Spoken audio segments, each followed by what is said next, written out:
You ready? Yeah, go. We're rolling? Mm-hmm.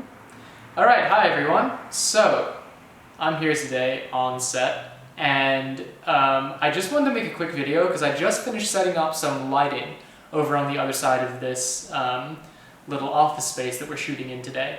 And I thought it would be a cool opportunity to just show you how I set up these lights. I had a little trouble with it at first, but in the end I got something I was pretty happy with. And I figured it might be helpful for some people out there, maybe who are just starting, or even if you're not starting, just to see how somebody else sets up their lights for a kind of environmental product shoot. And could give you some ideas, or maybe inspire you to do a shoot in a similar setting, or maybe inspire you to do something new with your lighting. So we're actually on the other side of the set right now, so we're going to go ahead and just walk over. And we're going to kind of just do this all in one take. I think that's just the easiest way to get all the information across, and hopefully all the lighting will be good enough for you to see everything. So we're going to start by just heading over to the set where we shot this product, or are going to shoot this product.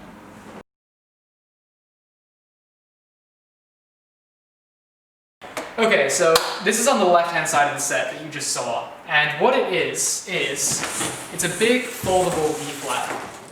So essentially it's just like a big piece of poster board. It looks like a big expensive piece of photography equipment, but it's really not. On one side it's just black, on the other side it's just this white kind of foam core material, and really you just go down to like your local like craft store. You can pick up nice white foam core like this that will work just as well as this big thing. And what it's really good for is just reflecting light back into a scene.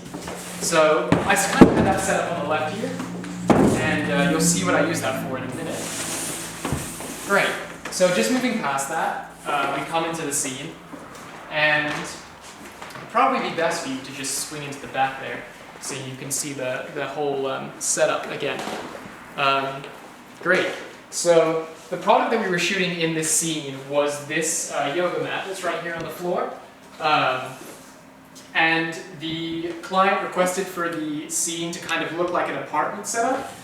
And I picked this location because I knew it had this really nice kind of like brick wall going on that kind of looked like a modern sort of apartment, and I thought it would go really nice with this yoga mat. So that's why we picked this environment. And we kind of just propped it with some plants and stuff and put a little couch in here to make it look more like an apartment. So moving back into the lighting. The first thing I did was I noticed that we had these in the background. We had these sort of tall windows that were letting in a decent amount of light to begin with. So I kind of just took an exposure of those, which I'll show you right now.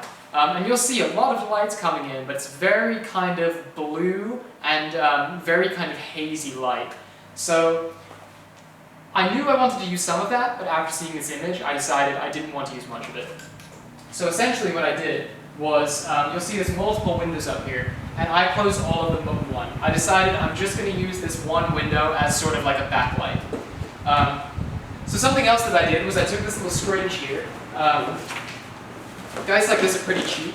I don't know exactly how much this costs, probably $20 you can pick one up for. They just kind of unfold like that, and what they help to do is just diffuse light that's coming through them. So I put this in there to kind of like diffuse the light a little bit more, and to try and eliminate some of the haziness. Sometimes putting like little diffusers like this behind lights or in windows helps to eliminate some of that haziness that you saw in the image just before. So I just kind of came to the window and tucked that up here behind the blinds like that, and there we go, just like that. So now I'll just show you a frame of what it looked like with just the light coming in through this window with the little scrunch diffuser in it. So you can see, can't see much in the foreground yet, but we have this nice little kind of background kicker light coming in. So I was pretty happy with that. So that's kind of where I started. Then I introduced the main light into the image. Now this is actually just a couple flashes I used here, and you could set this up with just some really cheap, simple speed lights. You'll see I used for one of my lights something a little more expensive, but it's not necessary. So to begin with, I kind of knew what I wanted because I wanted to look like an apartment, was I wanted this side over here, so it's on the subject's left and on the image and camera right. I wanted it to kind of look like there was a big sort of window over here.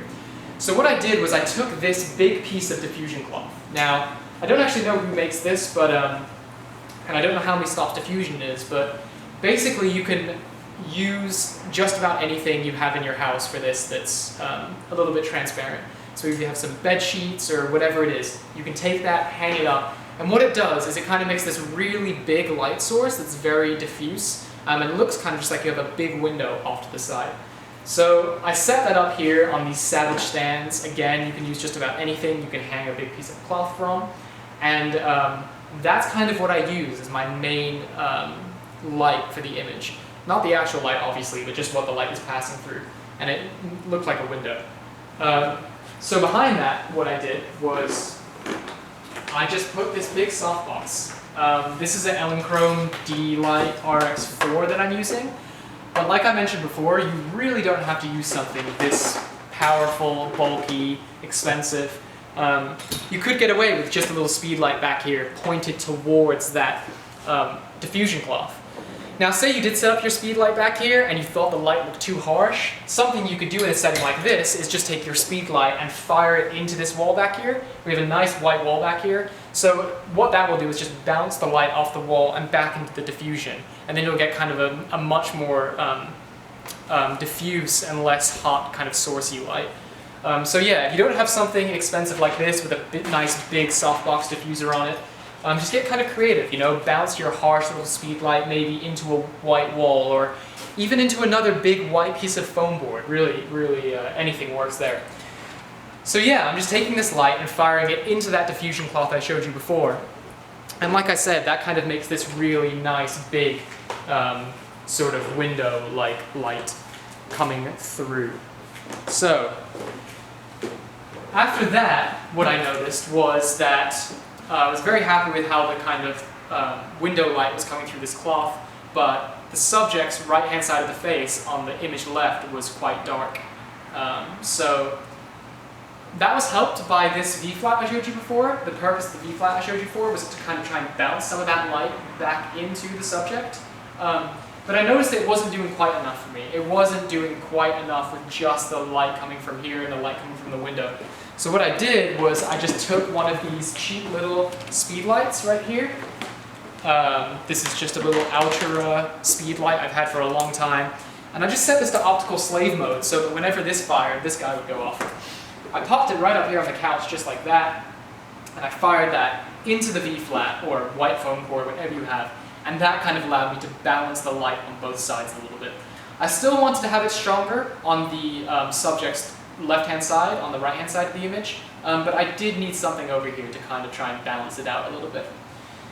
So that's how I set up all my lights, and from there I just kind of tweaked all of them, the power on all of them until I got an evenness that I like to the image, while also looking like most of the light was coming from this side. And then the final thing I did was, like I said before, I noticed that the light coming in through this window was very, very blue. And to accommodate for that, what I did was on all of my flashes, so on this flash and on the strobe I showed you back there, I took some blue diffusion gel. You don't have to turn around, I'll just grab it. I took some blue diffusion gel and just kind of put it in front of the flashes. And what that does is it makes the light coming out of the flashes a lot more blue to match that.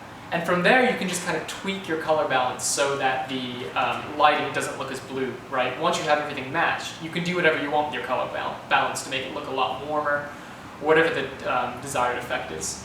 So that was the final thing I did, and now I'll just show you some of the images that I ended up with once I had all of this set up and once I got the model into the picture and got the images taken.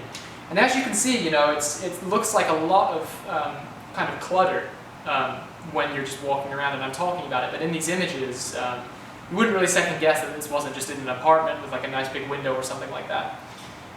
So yeah, that's how I set up this lighting setup.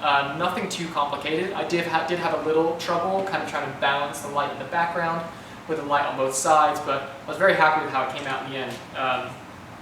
So yeah, hopefully that was helpful to some of you guys. If you have any questions about it, I'm sure there are some things I forgot because I was doing this off the cuff. And if you have questions, just ask and I'll try and answer them. If you have any of your own ideas that you want to post in the comments, that would be great. That would be helpful to me. I'm always looking for kind of new ways to try and light things.